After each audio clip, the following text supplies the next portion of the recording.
আসসালামু আলাইকুম। Brussels viper নামটি বর্তমান বাংলাদেশে অনেক আতঙ্কের কারণ হয়ে দাঁড়িয়েছে। এটি কি, কোত্থেকে এসেছে, থাকে কোথায়, আচরণ কেমন, কেন এত ভয়াবহ, এর থেকে বাঁচার উপায়, আর এর উপর নাকি অনেক টাকার পুরস্কারও এসেছে। এই সবগুলোর উত্তর আজকের ভিডিওতে আমরা দেওয়ার চেষ্টা করব। তবে চলুন জেনে নিই। ব্রাসেলস ভাইপার দেশের বিভিন্ন অঞ্চলে ছড়িয়ে পড়েছে ভয়ঙ্কর সাপ রাসেলস ভাইপার।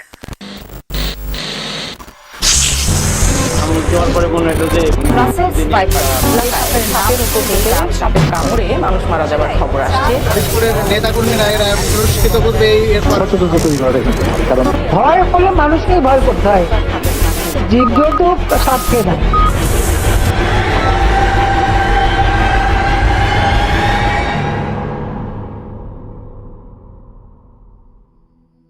কোনো কিছুকে সম্পূর্ণভাবে জানার জন্য তার ইতিহাস জানতে হয়। রাসেলস ভাইপারের আরেক নাম চন্দ্রবোরা বা উলুবোরা। এই সাপটি ভেপ্রিডে ফ্যামিলিতে বিলং করে, যা বাংলাদেশ এবং ইন্ডিয়াতে পাওয়া যায়। এখন ভেপ্রিডে বলতে গেলে এমন একটি সাপের প্রজাতি যা ভাইপার্স। ভেপ্রিডে বলতেই ভাইপার্স। ভাইপার্স পৃথিবীর বেশিরভাগ অংশতেই পাওয়া যায়, তবে Antarctica, Australia, Hawaii, Madagascar, New Zealand, Ireland and etcetera অন্যান্য আইল্যান্ডে এটা পাওয়া যায় না।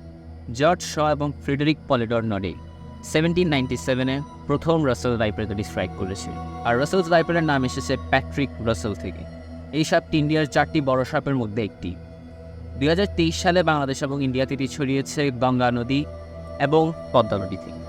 ব্রাসেলস ভাইপারের মাথা চ্যাপ্টা, ট্রায়াঙ্গেল আকারের আর ঘাট থেকে আলাদা। এটির নাকের ছিদ্র অনেক বড়। অন্যান্য সাপের চোখ গোল হলেও এটির চোখ কিন্তু ভিন্ন, অনেক ভয়ঙ্কর দেখতে, অনেকটা দেখতে বিলায়ের মতো। এটির ফ্যাং সাধারণ সাপ থেকে অনেক বেশি লম্বা হয়। ফ্যাং বলতে আমরা যা বুঝি তা হচ্ছে যা সাপের সামনের দাঁত যেগুলো থাকে যাদের কামড়। এটির ফ্যাংস দুটো বেশি লম্বা হওয়ায় এটি আমাদের শরীরে প্রচুর ডিপ পেনিট্রেট করে, যেটা আমাদের প্রচুর ক্ষতি করবে। সাধারণত এটির লেন্থ 47 ইঞ্চেস পেয়ে থাকে, কিন্তু বর্তমানে যা সবচেয়ে লম্বা সাপ পাওয়া গেছে সেটি হচ্ছে 66 ইঞ্চেস। রাসেলস ভাইপার বেশিরভাগ খোলা, ঘাসযুক্ত বা ঝোপঝাড় এলাকায় পাওয়া যায়। ঝাড়া জঙ্গল, বনের বাগান এবং কৃষি জমিতে এদের বেশি দেখা যায়। ব্রাসেলস ভাইপারের প্রধান খাবার হলো ইঁদুর, তবে এটি সাধারণত ছোটোখাটো ইনসেক্টস এবং ক্যাকড়াও খেয়ে থাকে, স্থল ক্যাকড়া। এটি ছোটো থাকতে টিকটিকি খায়, কিন্তু বড় হতে হতে এটির ইঁদুরের প্রতি আগ্রহ বিশেষভাবে বেড়ে যায়। আসলে ইঁদুর এবং টিকটিকি খাওয়ার জন্যই এটি মানুষের বস্তুতে ঢুকে পড়ে, তাছাড়া এটি মানুষের সাথে তেমন সম্পর্ক নেই। আবার এটিও জানা গেছে কি ছোটরা কখনো কখনো নিজের প্রজাতিকেই খেয়ে ফেলে। রাসেলস ভাইপার একটি স্থলজ প্রাণী। এটি রাত্রেবেলা খাবারের সন্ধানে বের হয়, তবে ঠান্ডা আবহাওয়ায় এটি দিনের বেলা আরও বেশি সক্রিয় হয়ে ওঠে।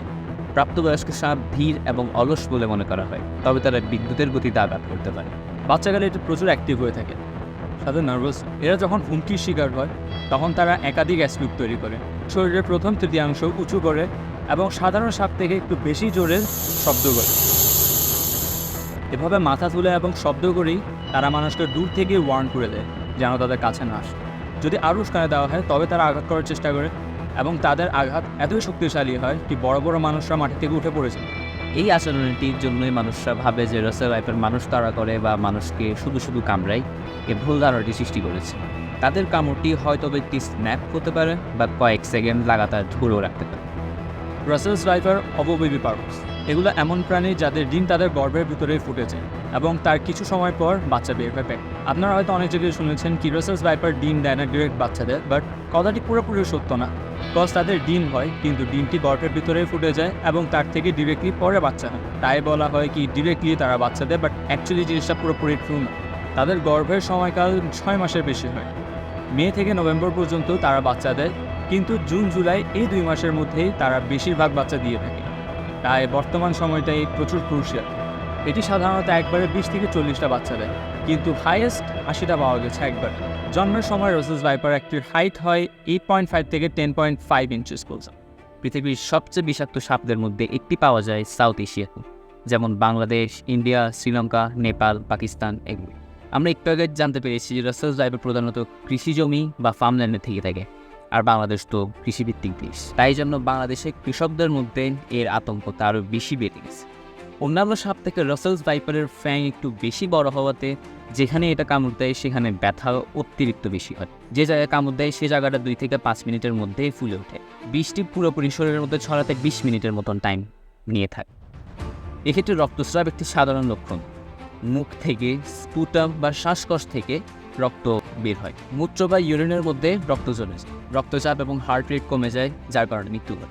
এই সাপের বিষ আমাদের অর্গানসকে খুব সিভিয়ার ড্যামেজ করে, যেমন কি হার্ট, কিডনি, লাংস এই ধরনের। এই সাপের বিষ থেকে বেঁচে যাওয়ার 29% মানুষেরই সিভিয়ার অর্গান ড্যামেজ হয়েছে, যা কখনো রিকভার হবে না। এই সাপটি কামড় দিলে একটি মানুষ 1 থেকে 14 দিন পর্যন্তই সার্ভাইভ করতে পারে। রাসেলস ভাইপার কামড় দেওয়ার কিছু ঘন্টার মধ্যেই আপনার অ্যান্টিভেনমটা দিয়ে ফেলতে হবে, না হলে বাঁচানো প্রচুর কষ্ট। সাপ কামড়ানোর পর মানুষেরা সাধারণত ফার্মাসিস্ট বা যাকে আমরা ওষুধের দোকানদার বলে থাকি তার কাছে চায়। আবার অনেকে তো এক্সট্রিম পর্যায়ে চলে যায়, ঝাড়ফুঁক করাতে যায়। এটি একদম করাবেন না, একদম হেল্প করে না জিনিস এটা। সাপ কামড়ানোর পর প্রত্যেকটা মোমেন্ট প্রচুর ক্রুশিয়াল হয়ে থাকে। সো যত তাড়াতাড়ি সম্ভব মেডিকেলে নিয়ে যাওয়ার চেষ্টা করবেন। কারেক্ট ট্রিটমেন্টটা পেয়ে, অ্যান্টিভেনমটা পেয়ে যেন কি ভালো হতে পারে মানুষ। কিছুদিন আগ পর্যন্ত আমাদের কাছে অ্যান্টিভেনম ছিল না, কিন্তু আল্লাহর রহমতে এখন পুরো দেশে অ্যান্টিভেনম আছে। সাধারণ বিষাক্ত সাপ কামড় দিলে আমাদের শরীরে 3 ধরনের বিষ ঢুকে। প্রথমটি হলো হেমোটক্সিন, যেটি আমাদের রেড ব্লাড সেলসকে ধ্বংস করে ব্লাড সার্কুলেশন প্রসেসকে ডিস্টার্ব করে দেয়। তাছাড়া আমাদের অঙ্গের এবং সাধারণ টিস্যুর অনেক ক্ষতি করে। দ্বিতীয়টি হলো সাইটোটক্সিন, যেটি আমাদের সেলুলার ফাংশনের উপর বিষাক্ত প্রভাব। শেষটি হলো নিউরোটক্সিন, যা নার্ভাস সিস্টেমের গঠন এবং কাজকে পরিবর্তন করে। এখন যে অ্যান্টিভেনমটি এসেছে ওটি 18 ধরনের সাপের বিষকে নিষ্ক্রিয় করে। সাধারণত অ্যান্টিভেনম তৈরি হয় ঘোড়ার শরীরের মধ্যে থেকে। শুনতে ট্রাজিক লাগলো, এটাই সত্য। অ্যান্টিভেনমটি এভাবে বানানোর কারণে এর সাইড এফেক্টস তো অনেক আছে, তাই জন্য মানুষ এটা দিতে খুবই ভয় পেয়ে থাকে যে এটা দিব নাকি দিব না, দিলেও সমস্যা না দিলেও সমস্যা, এমন একটা কোয়েশ্চেনের মধ্যে তারা আটকে যায়। কিন্তু এখনও অ্যান্টিভেনমটি সেভাবে বানানো হয় না, তাই বলে সাইড এফেক্টসও অনেক বেশি কম। কয়েকদিন আগেও কিন্তু আমাদের কাছে অ্যান্টিভেনমটি ছিল না, কিন্তু এখন এটি পুরো দেশে আছে বলে সরকার জানিয়েছে। প্রথমে রাজশাহী এবং চাঁপাইনবাবগঞ্জে এটিকে বেশি দেখা গেলেও বর্তমানে এটি 28টিরও বেশি জেলায় ছড়িয়ে পড়েছে। সে 28টি জেলাগুলো হলো নওগাঁ, চাঁপাইনবাবগঞ্জ, রাজশাহী, নটোর, পাবনা, দিনাজপুর, কুষ্টিয়া, মেহেরপুর, চুয়াডাঙ্গা, ঝিনাইদহ, যশোর, খুলনা, সাতক্ষীরা, রাজবাড়ী, ফরিদপুর, মাদারীপুর, সৈয়দপুর, মানিকগঞ্জ, ঢাকা, মুন্সিগঞ্জ, বরিশাল, ভোলা, পটুয়াখালী, ঝালকাঠি, চাঁদপুর, লক্ষ্মীপুর, নোয়াখালী ও চট্টগ্রাম। এই রিসেন্টলি 2 সপ্তাহের মধ্যে কয়েকজন এটির কামড়ে মারা গিয়েছে। বিশ্বের দিক দিয়ে রাসেলস ভাইপার পৃথিবীর 5ম নম্বরে পড়ে। এটি এতটুকু ফাস্ট যে এটি 1 সেকেন্ডের 16 ভাগের 1 ভাগ সময়ে পুরোপুরি কামড়ের প্রক্রিয়া শেষ করে দিতে পারে। এই সাপের কামড় খুবই পেইনফুল এবং এই সাপের কামড়ের অতিরিক্ত রক্তক্ষরণ হয় এবং এই অতিরিক্ত রক্তক্ষরণের কারণে মানুষ মারা যায়। রাসেলস ভাইপার মারতে পারলে নাকি 50,000 টাকা পুরস্কার দেবেন বলে ঘোষণা দিয়েছেন ফরিদপুর জেলার আওয়ামী লীগের সাধারণ সম্পাদক শাহ মোহাম্মদ ইস্তিয়াকারী। আমাদের এই কোতোয়ালিতে যদি কেউ মারতে পারে, একটা সাপ মারলে তার জন্য 50,000 টাকা পুরস্কার দেওয়া হবে। না, এইটা নিউজটা আসলে ভুল করছে। নিউজটা আমরা মারার জন্য না, আমরা ধরার জন্য বলছি। যদি কেউ ধরে যথাযথ কর্তৃপক্ষের কাছে দিতে পারে তাহলে আমরা তারে পুরস্কৃত করবো। ধরতে যায় যে যদি মারা যায় এরকম কোন সিচুয়েশন, সে ধরতে যাবে কেন সেটা তো আমরা বলতে পারবো না। কেউ যদি তুই করতে যায় মারা যায়, বা আমরা তার কাউরে বলি নাই তুমি যাই ধরো। সাধারণ মানুষদের সাপটির প্রতি ভয় কমে যাওয়ার জন্যই নাকি তিনি এই ঘোষণা দিয়েছেন। প্রতি একটি সাপ মারতে পারলে নাকি 50,000 টাকা পুরস্কার। তো যে যতটি সাপ মারতে পারে তার পুরস্কার তত বেশি। এই ঘোষণাটি পাওয়ার পর সত্যি সত্যি অনেক মানুষ নিজের প্রাণের ঝুঁকি নিয়ে সাপটি ধরার চেষ্টা করছে। দিনকার একটা সাপ মারছি, ছোট বাচ্চারা, এটা অন্যান্য ব্যক্তিরা তারা ধরতে বলছে জুয়েল ভাই, তোয়ালের মতন ফেলে দিয়ে পরে টান দিয়ে ফরিদপুরের নেতাকর্মীরা এরা পুরস্কৃত করবে, এই সাপটা রিস্ক নিয়ে ধরছে। রাসেলস ভাইপার 2002-এ বাংলাদেশে এক্সটিংক্ট হয়ে গিয়েছিল বলে ডিক্লেয়ার দেওয়া হয়েছিল গভর্নমেন্টের দ্বারা। বিশেষজ্ঞদের মতে এটি রাজশাহী, দিনাজপুর ইত্যাদি জেলায় কয়েক বছর আগে থেকেই ছিল। বর্তমান হওয়া বন্যে এটি পুরো দেশে ছড়িয়ে পড়েছে। বলা হচ্ছে যে এরা নতুন রূপ নিয়ে আবার ফিরে এসেছে আমাদের দেশে, কিন্তু এটি পুরোপুরি একটি ভুল তথ্য। তারা যেমন ছিল তেমনই আছে। অনেক নিউজ চ্যানেলে বলা হচ্ছে রাসেলস ভাইপার খুবই হিংস্র একটি সাপ, এটি নাকি নিজের থেকে এসে মানুষকে আক্রমণ করে, কিন্তু এটিও পুরোপুরি একটা ভুল তথ্য। যতক্ষণ তাদের উস্কানি বা টিস করা হয় ততক্ষণ তারা মানুষের উপর আক্রমণ করতে চায় না। রাসেলস ভাইপার তাদের মাথা উঁচু করে খুবই জোরে শব্দ করে মানুষদেরকে আগে থেকে সতর্ক করে দেয়, যতক্ষণ না আমরা তাদের কিছু করব ততক্ষণ তারাও আমাদের কিছু করবে।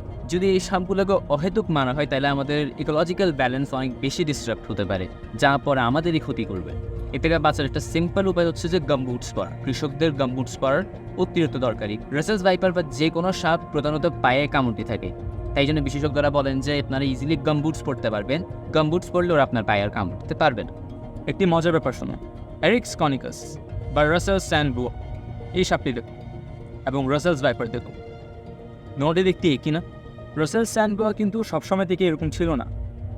রাসেলস ভাইপার নিজের ভয়ে এতটাই স্থাপন করেছে কি এই সাপটি বেসিক্যালি নিজেকে নিজে চেঞ্জ করে রাসেল ভাইপার হিসাবে তৈরি করে নিয়েছে। যেন কি এটি প্রকৃতি থেকে নিজেকে বাঁচাতে পারে এবং একটা অ্যাডভান্টেজেসও নিতে পারে।